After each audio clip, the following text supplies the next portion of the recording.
지금 김준영 국장께서는 검찰 수사 자체를 믿을 수 없다 이렇게 얘기하고 있는데 오히려 거꾸로 민주당에서는 지금 이런 진술들이 언론에 나오는 것은 윤석열 검찰의 선거 개입이다 이렇게 강하게 반발하고 있습니다. 윤석열 후보 라인 일부 검찰이 허위 사실을 흘려 대선 직전에 선거에 개입하려는 것은 아닌지 의심됩니다. 이것이 검찰의 간접적인 선거운동 참여 아닙니까? 대선을 혼탁하게 하는 흑색 선전과 허위 보도는 근절되어야 합니다. 반드시 법적인 책임을 물을 것임을 경고하는 바입니다. 네, 복귀영 대변인님, 지금 김준영 국장께서는 지금 검찰 수사 엉터리다, 믿을 수가 없다 그랬는데 지금 민주당에서는 오히려 검찰의 선거 개입이다 이렇게 주장하고 있습니다. 그러니까 지금 현재 이 대장동 관련된 수사 그리고 도이치모터스와 관련된 수사 이런 것들에 대해서 저희 민주당에서는 이게 왜 지지부진하게 안 되고 있느냐. 검찰총장 출신이 대선 후보가 됐기 때문에 멈춰져 있는 거 아니냐라고 저희는 생각을 하고 걱정을 하고 있는 거예요. 그래서 아까 특검 말씀하셨는데 이 두 가지 사건에 대해서는 민주당이 다수 의석을 갖고 있기 때문에 대선 결과와 상관없이 특검을 통해서 우리 국민들에게 진면목을 밝혀드려야 된다라고 약속드리고 있고 저는 좀 시간이 지나면 이것이 과연 누구의 부정과 누구의 부패 사건인지에 대해서 밝혀질 것이다. 그래서 그것을 최대한 진실에 접근할 수 있도록 검찰 수사를 해야 검찰이 국민들의 불신을 벗을 수 있지 않을까라는 생각 하나 하고 그리고 뭐 3억 6천만 원 나오고 이런 얘기들이 다 카더라잖아요. 내가 누구한테 들었다 하지 않습니까? 본인이 직접 들은 것도 아니고 그렇기 때문에 신빙성이 떨어지는 거고 재선 선거 자금으로 썼을 가능성에 대해서 말씀하시는데 저도 2014년 선거했어요. 당시에 세월호가 있어서 현직 시장들은 후보 등록 직전에 나왔습니다. 돈을 쓸 일이 없어요. 그리고 이미 초선 시장들은 재선은 굉장히 선거가 쉽습니다. 다른 돈을 쓸 이유가 전혀 없어요. 그런데 이때 재선 선거 자금으로 썼다라고 하는 것은 보통 정치 자금이 어떻게 뭐 유통되냐면 내가 필요하다, 누군가가 이 유력 정치인이 필요하다라고 돈을 받아내서 그것들이 배달 사고가 나는 경우가 많이 있는데 그런 경우에 해당되는 건지 아니면 말도 안 되는 허무맹랑한 이야기인지 모르겠지만 당시 2014년 재선 때는 돈이 필요 없는 선거였다라는 말씀드립니다. 알겠습니다.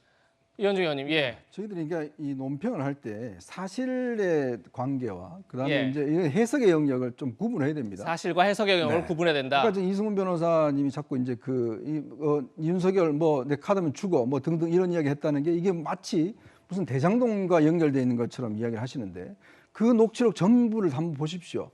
그게 뭐가 있냐면 양승태 전 대법원장의 이야기가 나와요. 앞부분에. 그러면서 본인의 사법적인 농단 사건에 대한 수사가 나옵니다.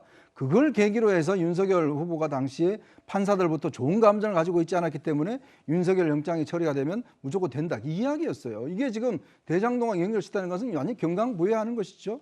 자, 그러니까 그 사실의 영역과 이걸 자꾸 그렇게 연결시키면 안 되는 거 아니겠습니까? 그러니까 논평을 하더라도 그렇게 저는 해야 된다는 생각이 들고 지금 저는 이게 남욱 씨가 진술하는 것도 마찬가지. 지금 뭐 돈 안다고 그는 뭐 아마 복귀영 대변인은 안 드실지 모르겠지만 이재명 후보는 드시는지 아닌지 모르잖아요. 그걸 일반화할 수 없는 거죠.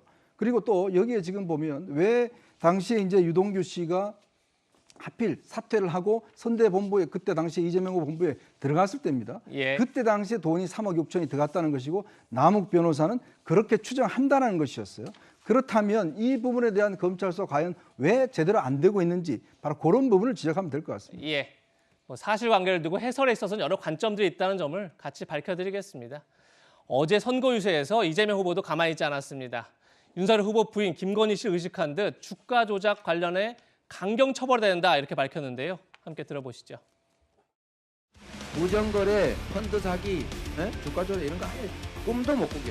그거 한번 하면 미국처럼 징역 80년 이런 거 보내버리게. 살아서는 다시 밖으로 못 나오게 엄정하게 처벌해가지고 다시는 꿈도 못 꾸게. 어떻습니까? 펀드 사기, 주가 조작 해가지고 한 100억 벌면은 가서 한 5년, 3년 살다 나와가지고 그 돈들로 떵떵거리면서 몰디브 가서 모히카 마신다든가, 모히카 가서 몰디브를 마신다든가 그러지 않습니까? 그거 안 되지요. 네, 80년을 징역을 보내야 된다 이렇게까지 얘기했는데 이현중 의원님, 김건희 씨를 두고 한 말이라고 그렇게 해석을 해야겠죠? 글쎄 지금 우리나라 법상 80년 받은 자 제가 기억이 없습니다, 솔직히. 미국의 경우 그렇다는 네, 얘기죠. 그렇습니다. 미국의 경우는 굉장히 아마 형이 강하고요. 근데 예전에 3프로 TV에 우리 이재명 후보 나오셔서 본인이 변호사 시절에 친구의 권유로 해서 투자를 했더니 그게 나중에 작전주 같더라. 근데 그때 돈을 좀 벌었다라고 이야기를 하셨어요. 물론 공소시효는 지났습니다. 그것과 지금 자꾸 이 김건희 씨 지금 도이치모터스 이야기 하시는데 이 검찰이 여전히 전혀 이 부분에 대한 사건에 대한 결론을 내리고 있지 않아요. 그렇다면 본인 건과 김건희 씨 건이 어떻게 비교될지 솔직히 저는 의문스럽습니다. 예, 복경 대변인님. 그렇게 말씀하시면 물타기고요. 도이치모터스 관련해서는 윤석열 후보가 뭐 2010년 5월 이후에 안 했다라는 말이 거짓임이 밝혀지고 그리고 또 검찰 공소장에도 많은 범죄 열람표에 나오지 않습니까? 수백 번 이름이 나오지 않습니까? 그래서 이미 정황 증거가 충분하고 그리고 도이치모터스로부터 많은 코바나 콘텐츠의 후원도 있었고 그리고 도이치 파이낸스 그 신주인수권에 대해서 뭐 혜택을 받은 것도 있고 그래서 정황 근거가 너무 많아요. 검찰이 빨리 수사했으면 좋겠습니다. 알겠습니다. 네, 그럼 이번 순위 여기서 정리하고요. 다음 순위 만나보도록 하겠습니다.